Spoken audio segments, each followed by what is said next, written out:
morning. Welcome, everyone. How are we? We're all having a nice time. My name is Zoe, and I'll be looking after you for the next half an hour. So, do we all have a nice afternoon, a good day? Bit damp.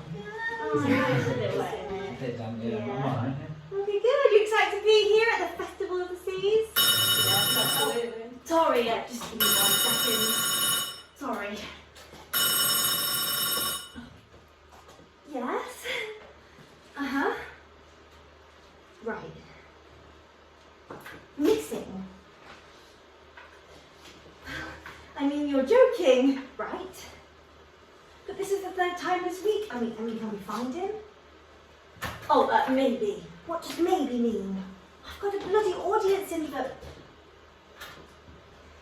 Yes, that will be all. Thank you, Kerry. Yeah, fine, take your break. But I want you back in 30, and I mean it.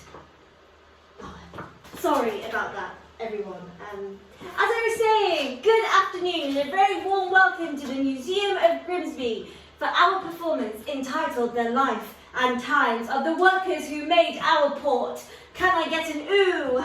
Ooh. And can I get an ah? Ah. Fantastic. So today we'll be transporting you back to the 1960s. Just give me 1 second. You found him yet? No? Well then keep looking and stop ringing me. I'm with the audience. Sorry, gosh, what was I saying? Oh yeah, today we'll be transporting you back to the 1960s, when our fishing industry was booming. I'm talking about the time of the 3-day millionaires. I'm talking about the time where we accounted for 20% of the UK's fish, and a time where we landed £30 million worth of it every year. I mean, come on, you got to admit, that's impressive. Yeah. Yeah. Go Grimsby. I know, woo! But it wasn't just our fishermen that played a vital role. Oh no. Who else do you think might have been a key player at that time? Well, where are we today? Yeah, the dock workers! I'm with you all, yes. The dock workers. From the net graders mending these gigantic nets full of fish, to the fish processors gutting and cleaning the fish. I know, disgusting. To the lumpers who would transport the fish from the boats to the factories. And it is these workers and their stories that we will be telling you all about today. Just let me silence that. Oh, and we may even have a very special guest appearance from one of our workers. So sit back, relax, and enjoy a deep dive into our fishing heritage.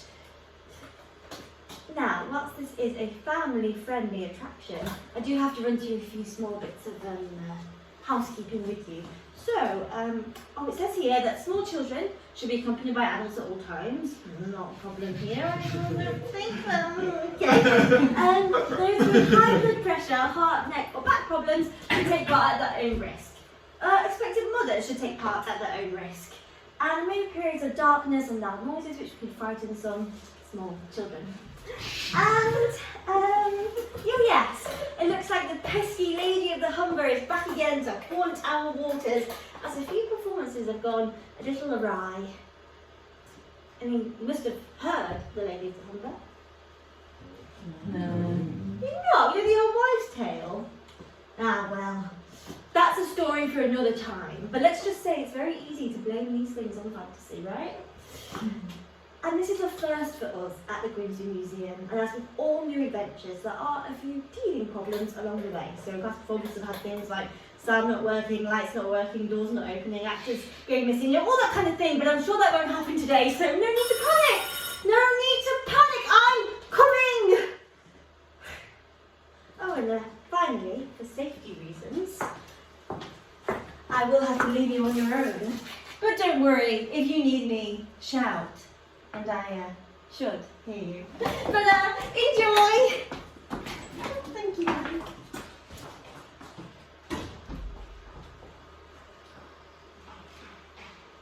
Good afternoon. Good afternoon. Good afternoon. Welcome as we proudly present our performance, The Life and Times of the Workers Who Made Our Port. First, let's trace back nearly 1,000 years to where it all began. This is Grimm, a fierce Viking warrior sent from Denmark with a rather grim mission: to drown and murder the young Prince Havelock. Drown and murder. Grimm, however, could not bear to kill the young child, and the two settled on the Humber estuary, earning their keep through fishing. The town of Grimsby was established. How touching! And as time ventured on, the Grimsby port continued to thrive. In the mid-19th century, we were known as the first modern port in Britain, even being treated to a royal appearance from Queen Victoria and Prince Albert when they opened our infamous dock tower. During both World Wars, Grimsby also played a vital and valiant role, with fishermen operating as minesweepers sent out to detect enemy mines under the seabed. Never to return. We reached the 1950s and 60s, and our port is in full swing. At its peak, Grimsby had the largest fishing fleet with over 600 trawlers operating from the port. And it employed over 15,000 workers, including fishermen, dock workers, and those involved in the fish processing and related services. Whilst it was the fishermen that would spend 3 weeks at a time fishing around the shores of mainly Iceland, catching the cod and transporting it back home, it was the dock workers that would unload, treat, and dispatch the fish when it reached its final destination. Its final destination. Its final destination. Its final destination. This picture depicts the role of a lumper. Their main responsibility was to unload the fish from boats and transport them to the processing plants to be gutted, cleaned, packed, and sent on to be sold. In fact, we are stood in what was once a cold store, where many of the fish would be kept, refrigerated almost, before making its onward journey. A lumper's job was physically demanding and sometimes dangerous, requiring them to carry heavy baskets full of fish, but most relished the challenge of such tough work and enjoyed the comrade it brought. What about those who were snagged in fishing lines, crushed between boat and dock? All such tragic accidents, of course. By the mid-1970s and 3 cod wars, Iceland had imposed and won a 200-mile fishing limit, effectively ending the industry in Britain as we knew it. But today we remember a different time. Today we remember the heyday of the 1960s, when our fishing industry was booming. Oh, I think I hear footsteps. It must be time to introduce you to one of our lumpers. Meet Derek, a man that will devote his life to working down the docks, just like his father, and his father before him.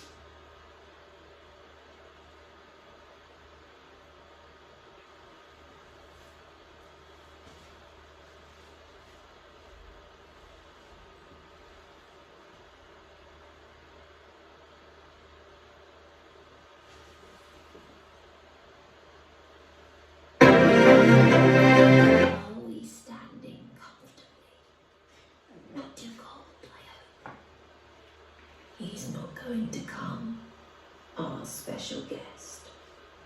Looks like our lumber's disappeared. It happens all the time. Accidents on the dock. Maybe he fell in.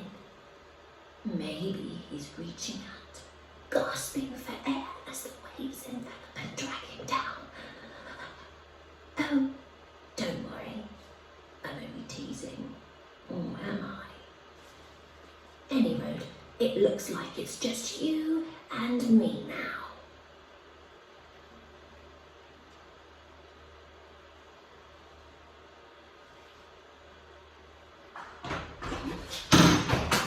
Are you gonna help, or just stand there and watch us? What's the matter with you lot? You look like you've seen a bloody ghost. No, seriously, what do you look so miserable for? Hey, is it that bad? Performance. Or is it because you got me instead of Derek? It is, isn't it? Look, I'm telling you, he'll be dead. Drunk. He's probably just lathered in TCs and hiding from the big boss. Now, look, give us an hand, will you? Come on, let me get through. Thank you, with a net. Thank you very much. Now, I'll give you one guess. What do you think I do? Fish. Well, this isn't a boat, is it? So, what else might I do? You catch fish with a net. Very close. I'm a net braider, alright? This is my net. I'm a net braider. And, what do you suspect a net braider does? Mends the nets. Braid the nets. Braid the nets. And mend the nets. Well done. Oh, me through. Well done. Oh, yeah, that's right. I'm a net braider and I mend the nets. Now, I know you're expecting some fancy lumper man, but you got me. And to be honest, I think it's quite time we stop giving the men all that bloody praise. And you're not going into it. But who do you think it was that not just had to raise the kids, clean the house, go to work, pay the bills, all day, every year? Well, they want the men. We're it. Now, I am prepped. Not because they just dragged me off the street last minute. Oh no, this is a well thought out, executed show.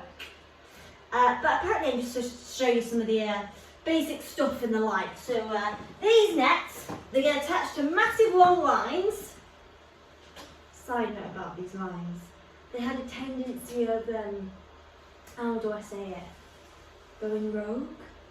They'd spring back, bam, they'd slice you clean in half. What is the matter with you lot today? I told them not to call it the life and times of the workers who made our port. I mean, come on, how bloody dull does that sound? Makes us seem like right boring sods. And it attracts a certain type of crowd too. I'm only pulling your leg. Anyway, yeah, these nets, they get attached to massive long lines full of fish. Now, what do you suppose happens if they get damaged? The fish fall out. Yeah, well done. So you can't fish. So that's where I come in. So I go down to the docks every day and mend or braid the nets. Yes, side note, my mum, God rest her soul, when she had us kiddies, she could do it from home and she got paid for each individual net.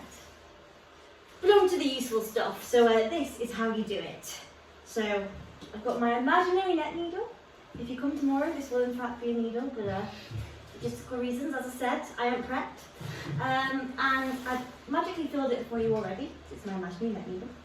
And to get the net going, what I did was I got the needle, I put it over the rope, through and thread it through. So you go over the rope and through, over the rope and through. And that's called a clove hitch. And as you do it, you create these like loops and you measure the distance with your hands. Very important for the next part.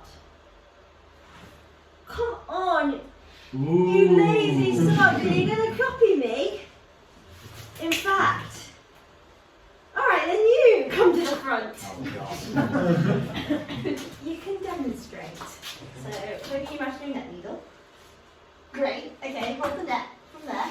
So, show me how you start it off. So what you do is you take the net, you put it over the rope, and then you thread it through. Yeah, well done!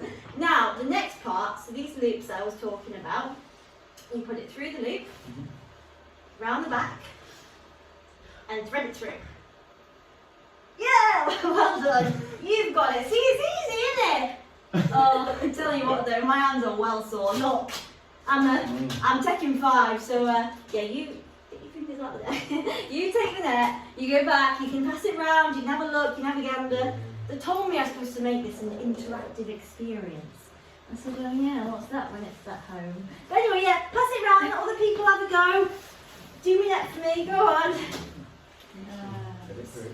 Hey though, it's a right old laugh having a good old gossip every day while you work. And I sit next to Sue, and she's a bloody nosy old bat if ever there was one. And so I get to know everything. And I mean everything. Like, whose wife's busy having a drink while their husband's away, risking his life at sea. I mean, what do you think to that? And whose husband's chucked the wages down the throat, and whose, I shouldn't gossip. Me mum, God rest her soul, would be turning in a grave, but I could tell you some stories, I really could. Anyway, let's have a look. Oh, not bad. I'm going to have to do it again, like, for a good effort and all that. So you go back to the audience. Come on then, thanks. But well done, thanks for being my volunteer. Thank you. If you come tomorrow, you never go with a real needle. But what was I saying? Oh yeah, I could tell you some stories. I really could. This alone? What a palaver. Derek, he ain't the first worker to not mysteriously turn up. They're getting through him at rapid pace, like. Oh, but I mean, he probably will just be lathered in the pub. And I mean, who'd blame him? If I had a job as dangerous as his, I think I would. But anyway, yeah. Derek, who'd blame him? Well, there are stories, you know. I mean, I don't want to burden you with all that. Not unless you want me to, of course. Yeah. Oh, it is such an absolutely tragic tale. So my mum, God rest her soul, used to tell us that when she was younger, she lived down the road from this woman. And she was on her own and she had 2 young bairns. And no one really knows what happened to the husband. My mum was always very careful not to say widowed. He weren't dead, just not present, if you get me. Any road, it must have been a struggle for her. And then one day the authorities turned up to take the bairns away. And no one really knows what happened, but my mum says that her mum was putting the washing out at the time in the garden, and she could hear the whole commotion from the street, and her mum, my grandma, God rest her soul, could recall the scene real vivid like. Absolutely horrible stuff. Apparently, she couldn't cope. And so they thought the solution was to get rid of the bairns. Anyway, my mum's a young girl and time moves on, and she was always told to stay away from that house. That woman is trouble, so stay away. And you know what it's like if you need a cup of sugar or a glass of milk, so your mum sends you to your neighbours, well, nor hers. She was always told strictly to avoid it. And the rumours spread. Well, I've seen her just sitting and staring out of her window all day long. Well, I've seen her praying. Well, I've seen her doing some sort of weird ritualistic thing. I mean, all codswallop. If you ask me. That were until one day she just disappeared, and no one really knows what happened. It was just like she never existed, apart from all of her things, exactly as they'd always been. And the rumours start again. Well, maybe she took off in the night. Well, yeah, but then why would she leave all of her things? Well, maybe she passed away, and it's funny because folks start remembering things conveniently, and if you say something enough then it becomes truth, doesn't it? Oh, well, I saw the ambulance pull up me. Oh, well, I saw her cry out. Well, I met the doctor that pronounced her dead. Oh, such a tragic life, and to end in such a tragic way. Because, yeah, that's right, she's dead, and that's all there is to it. And my mum grew up and had me, and this is where things start getting really strange. all of these unexplained occurrences started happening down the docks. You know, accidents happening that shouldn't. Workers going missing, winding up in the river fresh. I mean, at the time, no one thought it was strange. Everyone just thought it were a tragic part of a dangerous job, except my mum. She said that all of them, they all came down from down her street. So she said that, come back. It was her comeback. She presumed she might be looking for her husband, wanting to punish him for his part in it all. Punishing us for not helping. She coined her the Lady of the Humber on account of the bodies that would wash up in the, you know. She used to threaten anyone that said she were mad. Even us, she'd say, be careful, she'll come for you. Like she came for our men. Like she came for our men. And of course, no one did believe her. And over time, these strange occurrences just started becoming normal, everyday tragedies. Except for a few weeks ago. Because you see, Derek, he lives down our street. And he grew up with our man, so she's right. She's come back. It has to be her.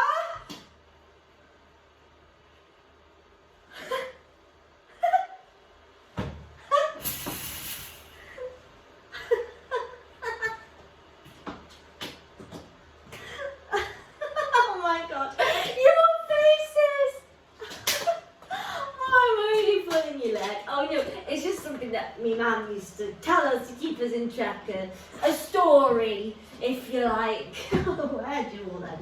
Right, anyway, well, I better be off. Lots of vets to mend, so back to work. I will leave you with a short voiceover and then pass you back to Zoe's capable hands. Right, anyway, I might go for a walk down the river. Look out for the Lady of the Humber. Alright, I'll be seeing you. Bye. Bye. Oh, bless you.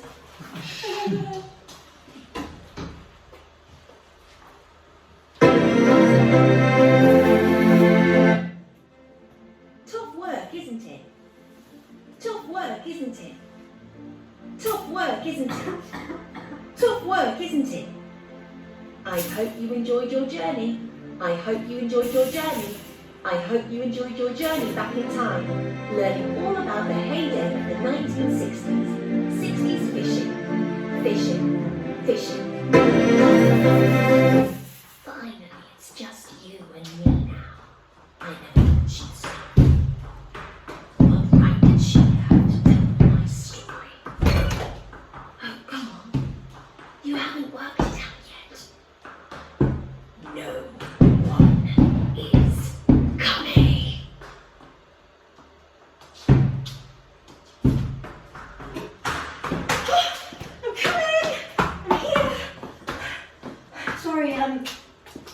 The door was, well, never mind.